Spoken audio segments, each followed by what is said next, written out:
জুবিনৰ সপোনৰ ঠাইখন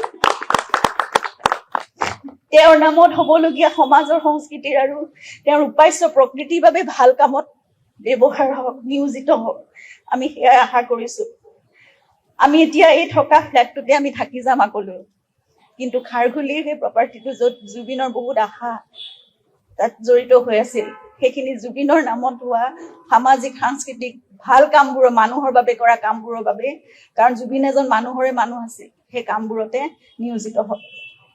আৰু এই কামসমূহ পৰিচালনা কৰিবৰ বাবে আমাৰ খাৰঘুলিৰ প্ৰপাৰ্টিটো আমি আগবঢ়াই দিবলৈ লৈছো ট্ৰাষ্টৰ নামত।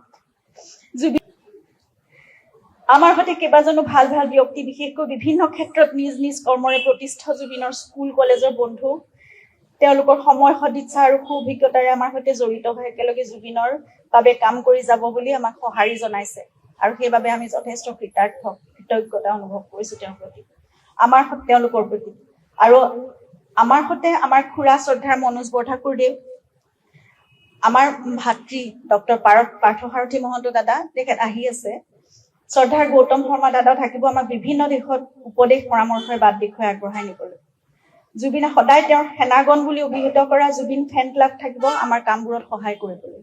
এতিয়া সকলোতকৈ আমাৰ বাবে ডাঙৰ শক্তি আৰু সাহস ৰাইজ।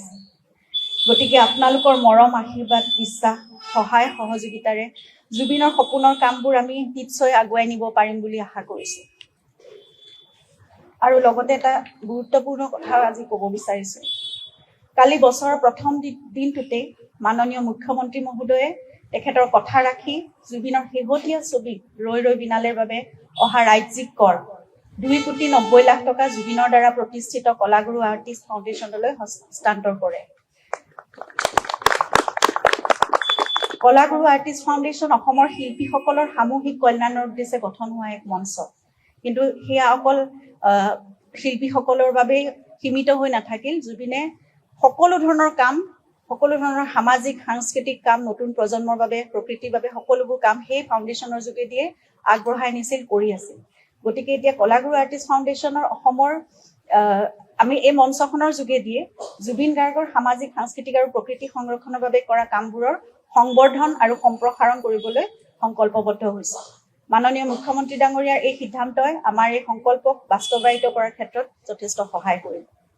লগতে জুবিনৰ ন্যায় প্ৰক্ৰিয়াটোক অধিক শক্তিশালী কৰিবৰ বাবে আৰু ক্ষীপ্ৰ অগ্ৰগতিৰ বাবে বিশেষ চৰকাৰী অধিবক্তা নিয়োগ তথা এখন বিশেষ আদালতৰ বাবে উচ্চ ন্যায়ালয়ক চৰকাৰে আবেদন জনাব বুলিও যি ঘোষণা কৰিছে, নতুন বছৰে মংগলক্ষণত অসম চৰকাৰ আৰু মাননীয় মুখ্যমন্ত্ৰী ডাঙৰীয়াক এই সিদ্ধান্তৰ বাবে আমাৰ তৰফৰ পৰা আন্তৰিক ধন্যবাদ আৰু কৃতজ্ঞতা জনাইছো।